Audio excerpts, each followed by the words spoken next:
Maraming tao. Nag-activities na. Para kasi talaga.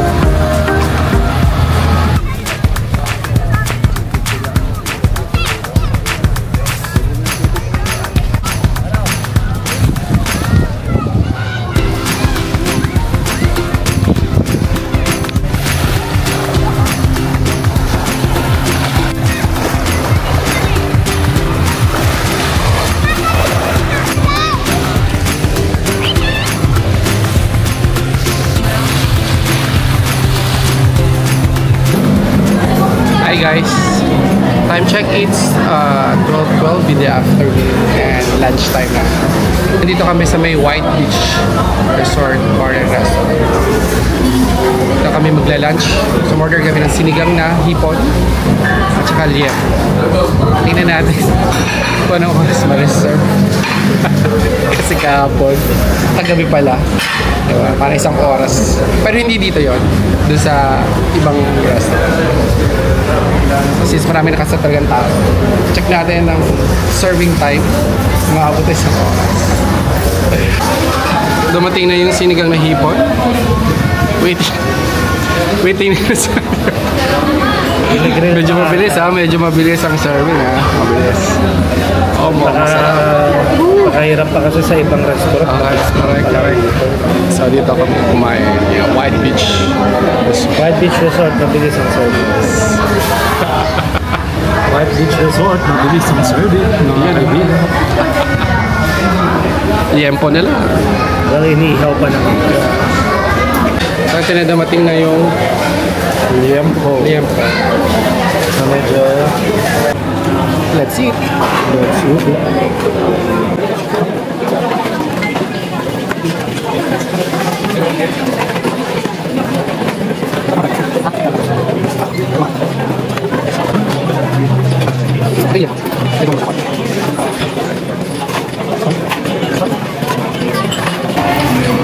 So yung presyo pala ng sinigang na hipon is 400 pesos. So binilang namin kung ilang hipon. 8. So kayo na bahalang mag-hati-hati po. Tag-ilan lang. Tapos yung liempo is 250 pesos. Pwede na.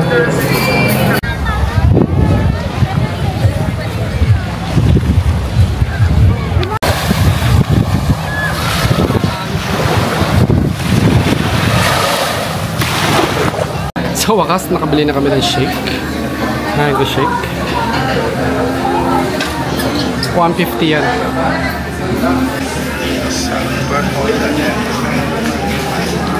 Masarap. Pwede na sa 150. Baka siya naman. Saan ba to? I suffer from short-term memory loss.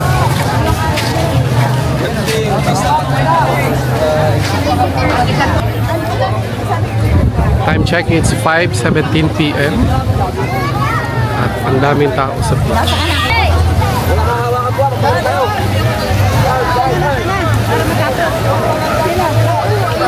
Ang dami na nagsiswimming. Ang dami na tao.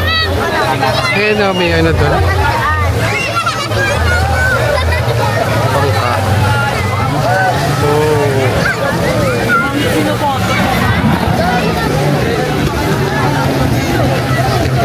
Picture sila sa sandcastle.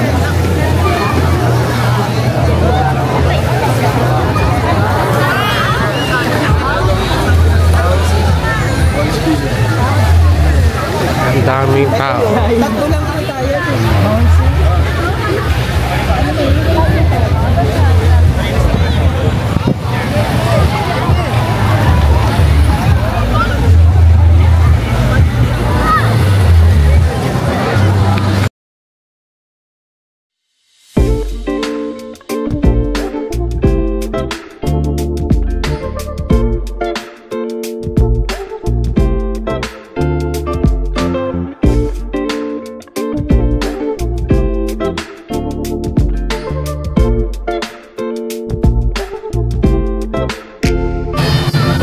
Merienda muna kami. Let's see kung ano makita natin. Sabi tao. Hindi ko kami makapasok sa Cafe Marco. The jam pack. Try natin sa iba. So dito kami order ng pizza at saka ng shake at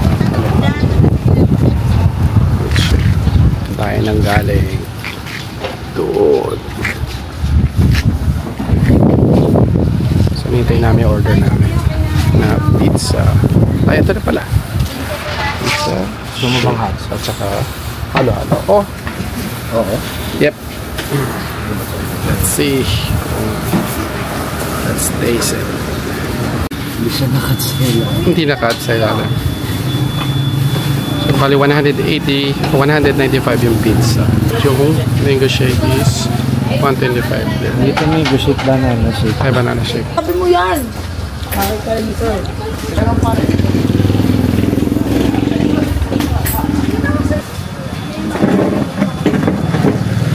Parang gusto namin. Hawaiian to. Kuya, mango shake ka, mangga? Try man natin halo-halo. Oh, may ube. This is 125 pesos.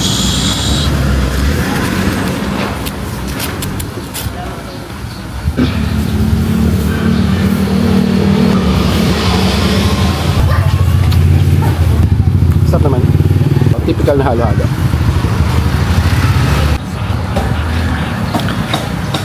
Busog na kami. Sarap naman. Ubos namin. So, dinner later. Dinner naman, maya-maya konti. Time check, alas na. Alas 6 na yata, 6:30. Kaya nila. Lakad na tayo. Okay. Sakit lang. Abutan natin yung sunset. Thank you. Kahit hindi nyo tinatanong, sabihin ko na rin. Dun sa side na yan, then papunta yung main road. Tapos dito kami kumain. Yan. Kanina maraming tao dyan. Tapos ito, going sa White Beach. Yeah, so maraming accommodation dito.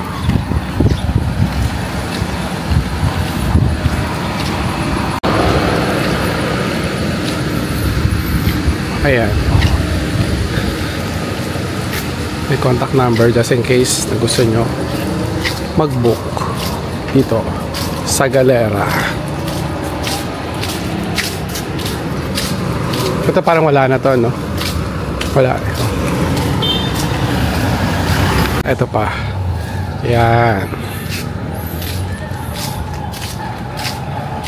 Autumn. Autumn dito sa part na to eh.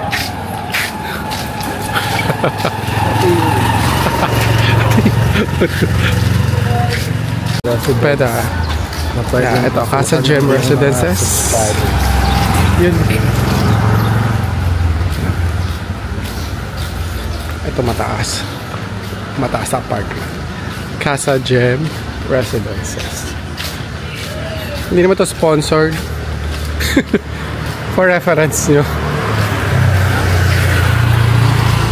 Yan, papunta sa White Beach. Ray Alexandra Suites. Ito din. MJG Lodging Inn.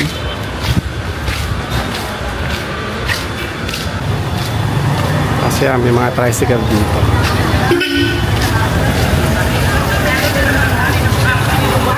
Pwede kayo sumakay dito. Island Breeze Resort.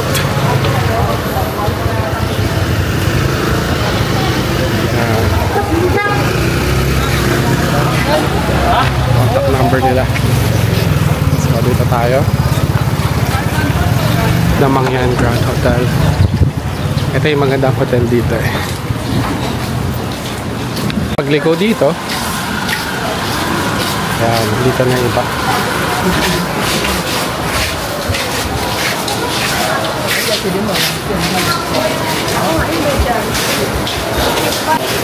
Eh, Damangyan na, no? Damangyan. Ibang-iba na talaga ang Puerto Galera. Pero gumandat siya.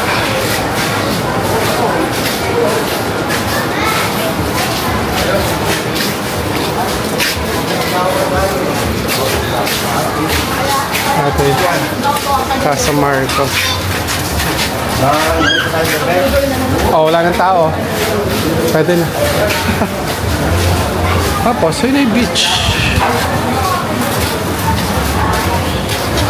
Tapos, yung terminal na lagi natin kinakainan. Dito tayo daan.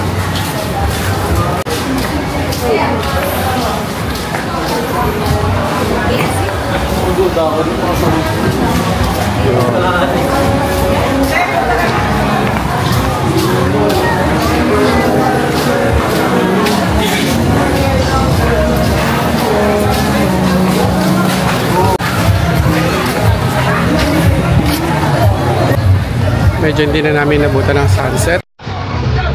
Konti na lang.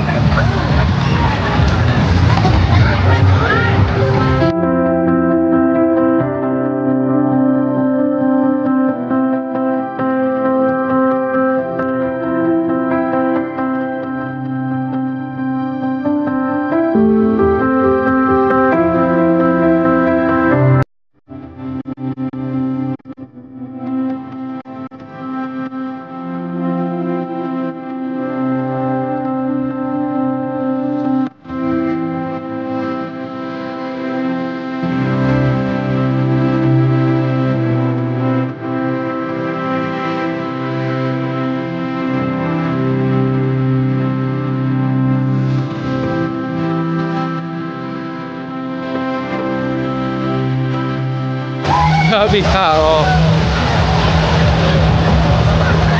Ano sa dito? At sa kabilang side. Oh. Halos lahat yata ng tao nasa labas na. Daming tao. So kanya-kanya silang ganap. Swimming. Ang dami pa rin activities, so may jet skiing, banana boat. Sila, oh.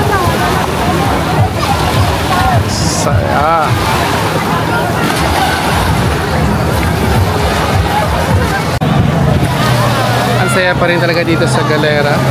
Lalo na pag ganitong bakasyon, kami pa rin nagpupunta dito. Yung punta ko dito 10 years ago. More than 10 years. So kanya-kanyang ganap dito. Saya lang nila. Dito nag-start yung mga activities. Banana buwan.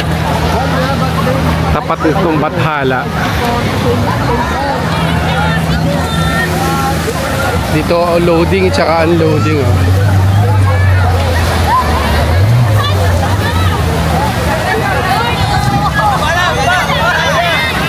Ano tawag dito? Of course, ang banana. Parang hindi naman banana boat. Ayan, banana boat.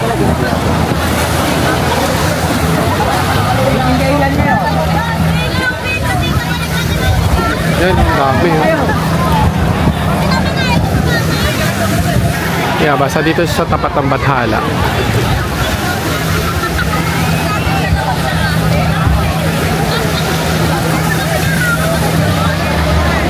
Dami pa rin tao kahit madilim na. Lalong dami yan. Hindi naliligo.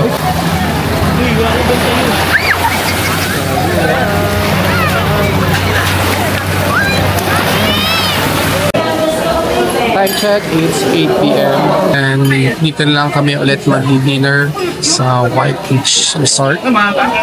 Yung malapit dito sa CG1 kung saan kami nakastay.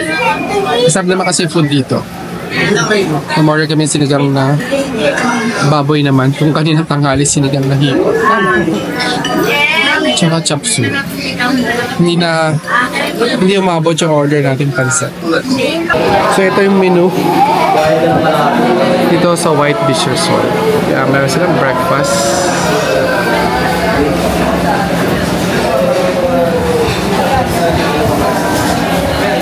May noodles, may appetizer, omelette, salad, pancakes, soup.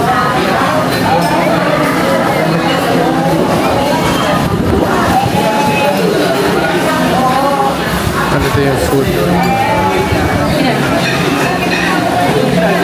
For me, okay naman yung presyo. Kasi halos magkakapareho naman sa ibang restaurant. Tsaka masarap din. Masarap din naman siya. Mabilis din yung serving time nila. Kaya dito na lang ulit kami kumain.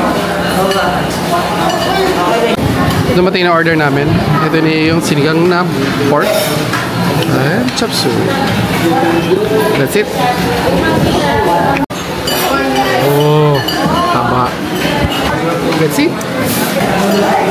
Kulang ang isang rice. Kailangan na order pa ng isang rice. The next morning. Good morning guys. Today, last day na namin dito sa Puerto Galera. 11 o'clock yung check-out namin. And pagka-check-out namin, diretso na kami sa Balatero Port. Kasi yung oras ng ferry namin papuntang Batangas Port is 2:30 p.m. Tinawagan ko kahapon yung Galerian. Sabi nila at least 2 hours before nung alis ng ferry dapat nasa port na kasi nga marami pasahero. Gagawin muna namin is kain muna. Time check is 10 a.m. So after kumain, check out na kami. Okay? See you mamaya. Dito kami kumain sa Chopstick. Yan yung menu nila. Ba't naman ang menu nyo? So, only rice naman yung sure busog western. Kaya mga sulit naman. We're looking sa beach. Kami yung kumakain.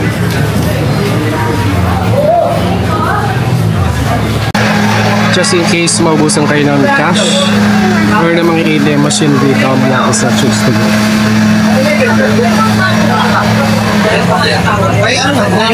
Yun. Ano kayo mag-video ko doon? Yan o, may mga nag-activities na.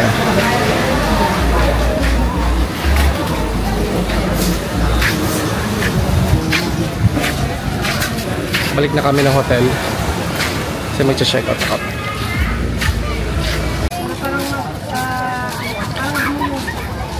Siyempre hindi mawawala ang mga pang souvenir, mga damit.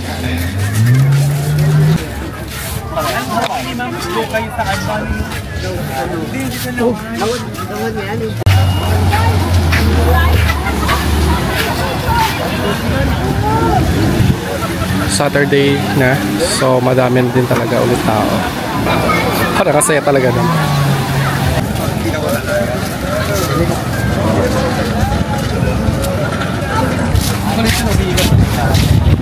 Ay, umigat ah. May tinapon yata.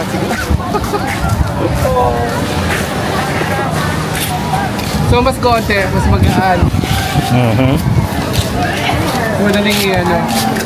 Tilapon. Ayun o.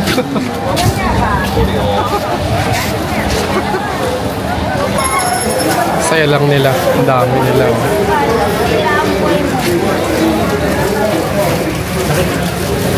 Teka lang nakamot na. Time check, it's 11 something na, 11:20. So, papunta na kami ulit ng Balatero Port.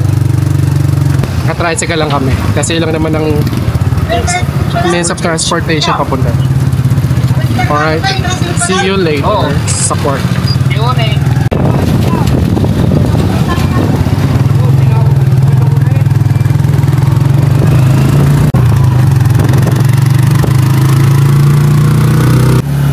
Estimate time papuntang Balatero Port from White Beach is nasa 15 minutes siya. Mabilis lang naman dapat. Wala naman traffic.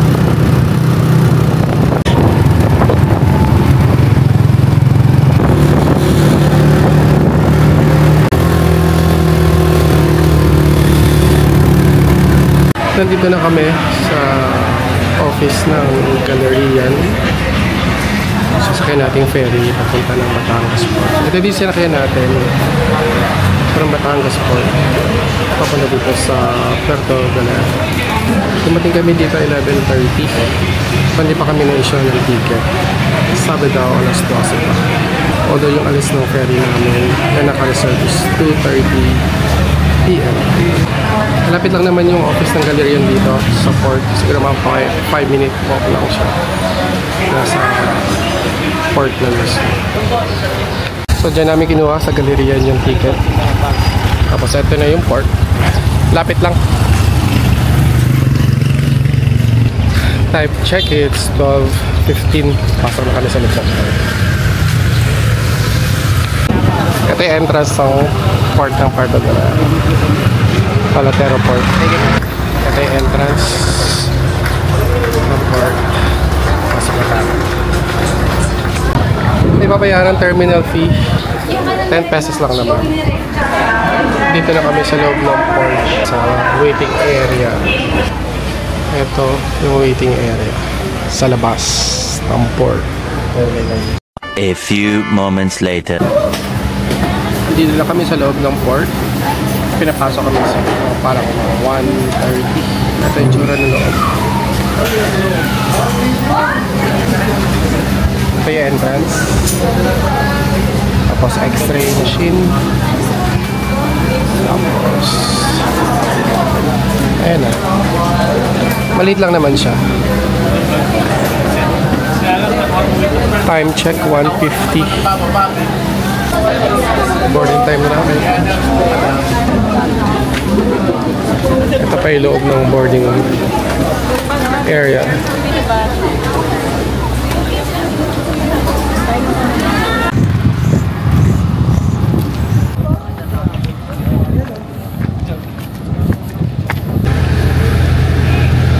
Sa baba ulit.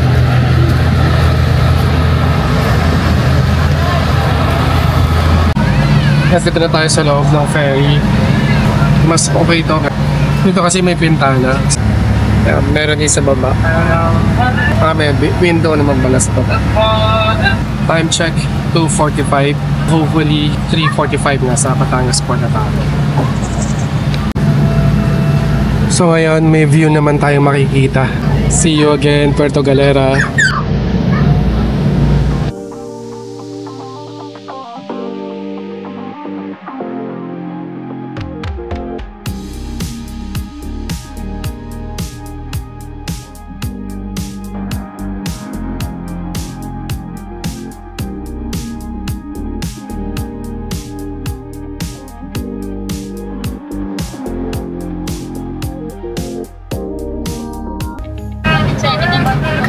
And then na tayo sa Batangas Port. More than 1 hour din yung biyahe. Sumalis tayo doon sa Palatero Port ng 2:50, 2:45. Time check 4:02. Higit sa oras. Ito na yung nakakahilong part. Kasi nakasteady na yung ferry. Maungga siya.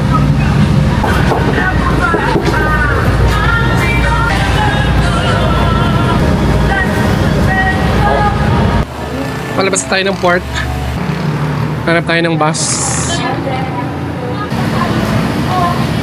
Nandun yung mga bus. Tawid lang tayo. Ayun.